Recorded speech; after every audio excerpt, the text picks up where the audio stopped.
So we're back working on this Buick. Here's my plan. There are 15 potential modules in this serial data class 2 network, and any one of these modules could be taken down the network. So my plan is to lab scope the data wire and try to disable some of these modules, especially the non-essential modules like the airbag, which I did have unplugged already. It doesn't have a compact, but we're going to disable things like the instrument panel, the heads-up display, the instrument cluster, the radio, the heater AC, driver's door module, the EBCM, the electronic brake control module, and then the memory seat module. This does have memory seat, so I got this one highlighted wrong. So these modules are non-essential. In other words, it'll run without them. And the way I'm going to disable them is I've pulled power distribution diagrams up, or circuit diagrams up, for each individual module. So like for instance, although we've already done that, let's use a different one. Let's use the instrument cluster, for instance. Here's a diagram of the instrument cluster. I'm going to pull the fuse that feeds the instrument cluster and see if it changes the serial data activity. So that should disable the instrument cluster. It doesn't take it out of the network, but the problem appears to be related to when the system voltage goes higher because the battery is charging. Because if I disable the alternator, it stops. Now I'm using Mitchell diagrams because they're condensed. Instead of printing 50 diagrams, I've got like 15 here for the individual modules. Now some of the modules I can't disable, like the theft deterrent module I can't disable,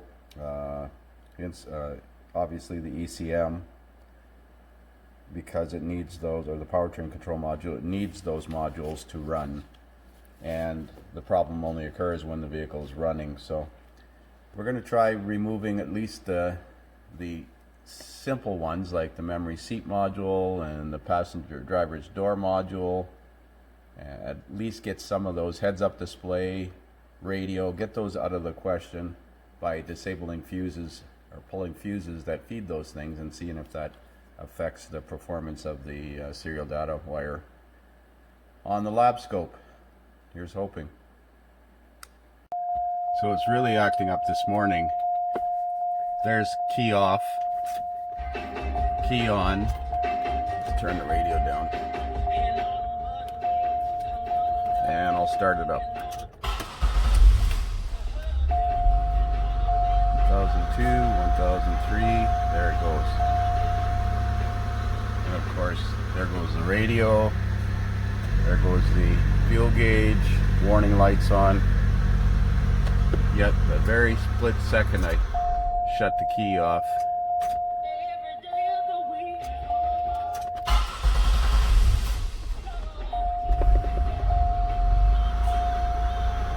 voltage potential on there goes to 4 volts. So it's like there could be a short to voltage on the serial data wire.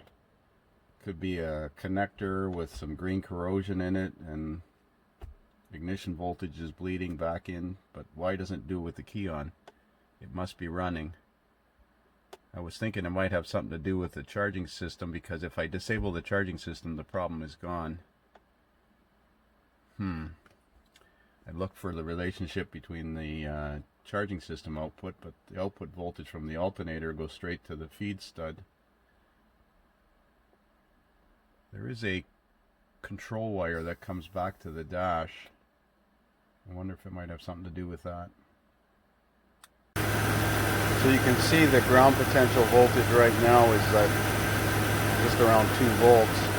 I have removed every fuse, every non-essential fuse from that fuse panel while it's running, and there is no change in the lab scope reading, as well as the rear fuse panel.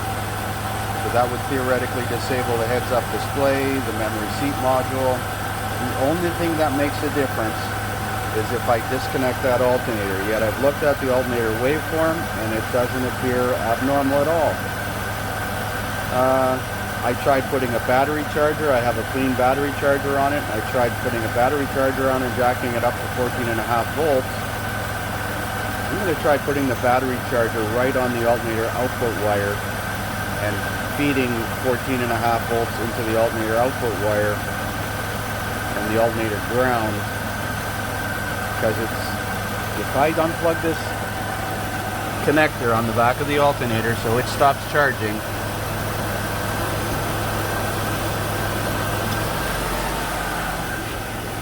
instantly it drops back down to 0. You can see the average voltage is 0.4, but you can see the ground plane here is nearly 0.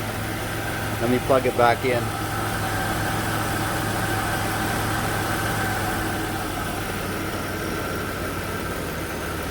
Now it doesn't happen immediately. It takes about 5 to 10 seconds before the voltage will start climbing up. And it seemed this morning, you can see it starting to rise now. It seemed this morning that it was immediate, within 5 to 10 seconds. Now that it's been running in the shop here for a while and it's hot, it seems less susceptible to it. But you can see the voltage on the ground plane is about 1.5 to 2 volts. Let's freeze it. So where the cursor is 1.9 volts, 1.99, more or less 2 volts. And it'll get to the point where, because the voltage, there's got to be a short to voltage on something to do with the charging system, but I've disabled the charging system wire, that's voltage sensing wire. I've taken the fuse out. It's in the rear module, or rear fuse panel, and that made no difference.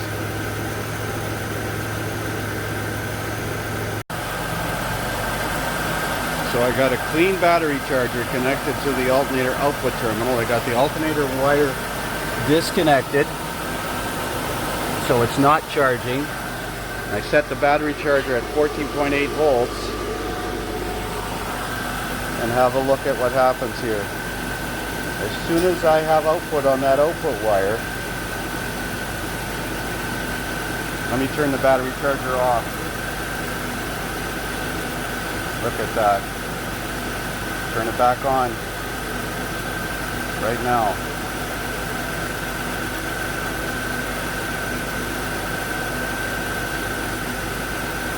And it takes a few seconds, but the ground starts climbing again.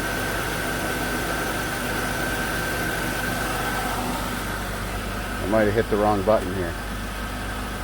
Flash.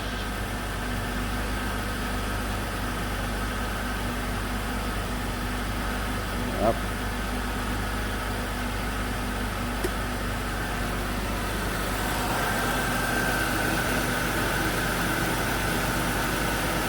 You can see the average voltage climbing. So it has something to do with that alternator output wire. Let's have a look at where that runs, how that's feeding the circuit. It's obviously not the alternator, it's not charging now. Well, that circuit doesn't get much simpler. The alternator output wire is this heavy black wire cable that goes to the underhood fuse box and down to the starter solenoid and back to the battery. There's not much to it. I'm going to take it off of the underhood fuse box and try feeding power from my battery charger to the underhood fuse box. See what happens. So I got the clean charger set at 14.8 volts. I've taken the alternator output wire and starter wire off of the feed stud here at the fuse panel, and I'm back feeding it without the vehicle actually running, and look what happens to the serial data network wire when I do that. Turn the charger off. Perfect. Turn it back on. And it takes several seconds, but it'll start rising just like it did before. Well, we're making headway anyways.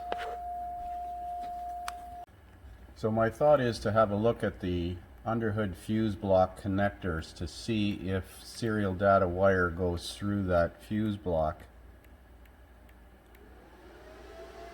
can't remember the circuit number, but it would say right here, not on connector 1. Because it's obviously not the alternator, because it's doing it with just a battery charger connected to the fuse block.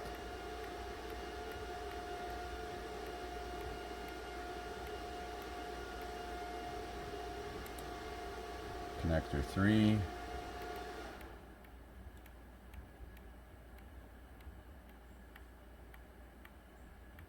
Come on, there's only one more connector. Well, I'm going to continue looking. So again, there's the serial data network. It's averaging about 4 volts. Vehicle not running, just got the battery charger connected to the feed stud here and cranked up to 14 volts, 14.8 volts. I went through every connector at the base of this fuse panel, and there are no serial data wires going into this fuse panel, so it's got to have something to do with just the fact that the voltage in the system now has gone up. I'm going to take that cable that goes to this fuse panel here. Now that runs straight to the battery, so that's the main feed.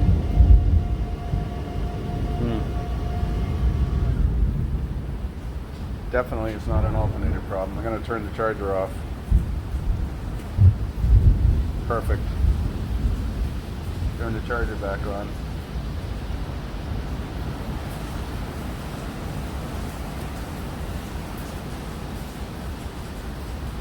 Yeah, it takes a few seconds to come up again. I've checked voltage drops on the engine block and the alternator output, and it's fine.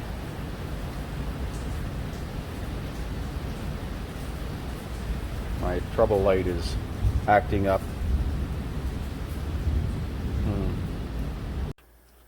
So I got the clean battery charger set at 14.8 volts, key off, and I'm lab scoping the serial data wire. And with it at 14.8 volts, as you know, we got this weird pattern. If I remove this fuse, for a few seconds it goes to a normal pattern, and then it seems to shut down. Put that fuse back in, and right away it jumps up to like 3.8 volts biased. Pull it out again. Now that is this one right here, which is, according to the schematic, fuse 29 right there. Fuse 29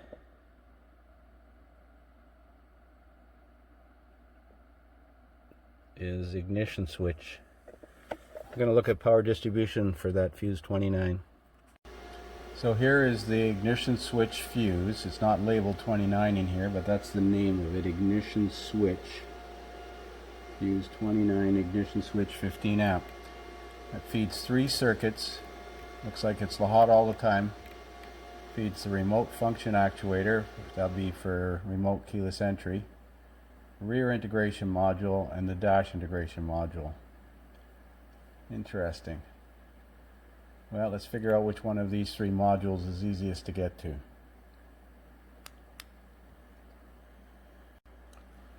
So the dash integration module is behind the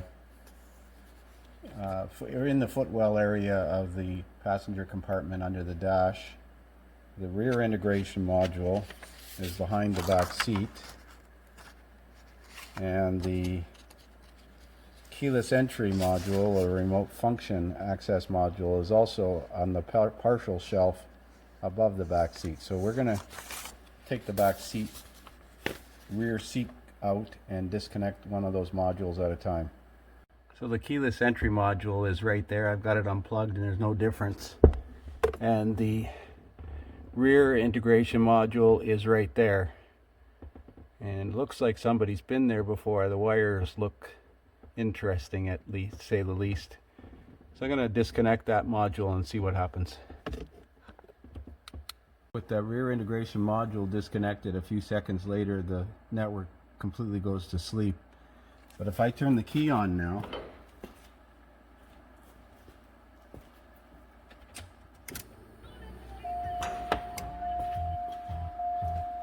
The network looks perfectly fine.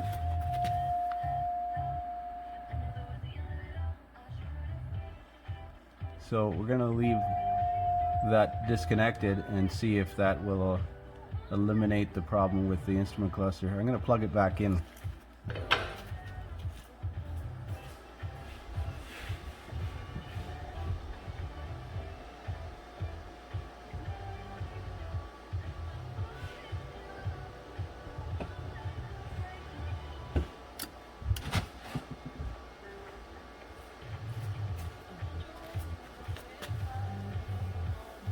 Now it's not acting up.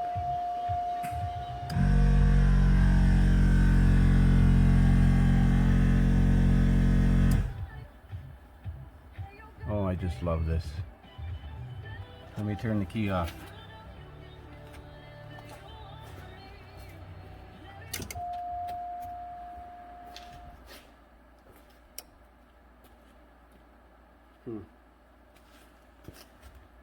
Isn't that special? Well, I'm going to have a look at those connections. So there's the rear integration module. You got to actually pull the back seat out because the clips hold it into the back sheet metal from behind the back seat. As you can imagine, now it's not acting up. Got the vehicle running and the voltage is looking normal, and all I did was unplug this connector here. You can see the two purple wires at the end. Those are the serial data wires in and out.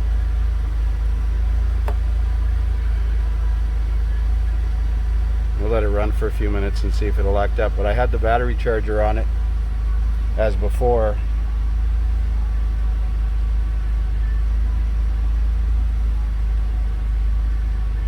Now this loops through this,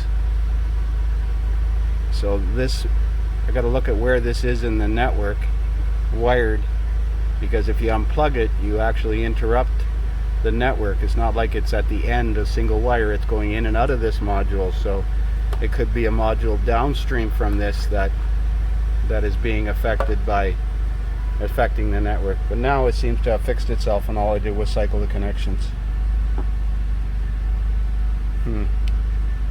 Damn intermittent problems. Well, that's the inside of the module. It looks pristine. Don't see any corrosion or water entry into it. With it out of the network, it looks perfectly fine, but I can put it back in the network and it looks perfectly fine. This module operates the interior lights by the looks of it, and power locks, as well as the air ride suspension system.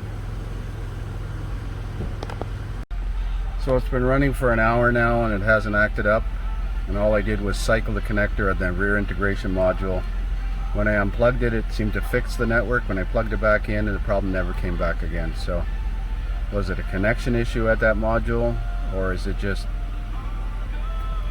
shit luck? So I'm going to park this thing outside.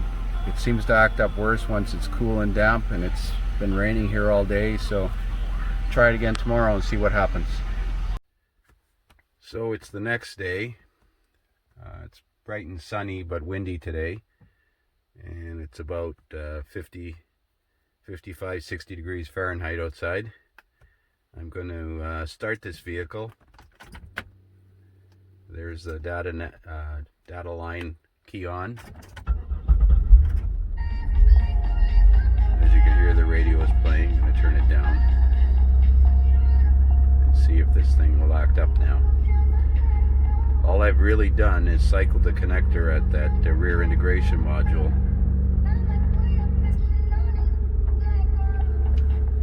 Normally it would have acted up now.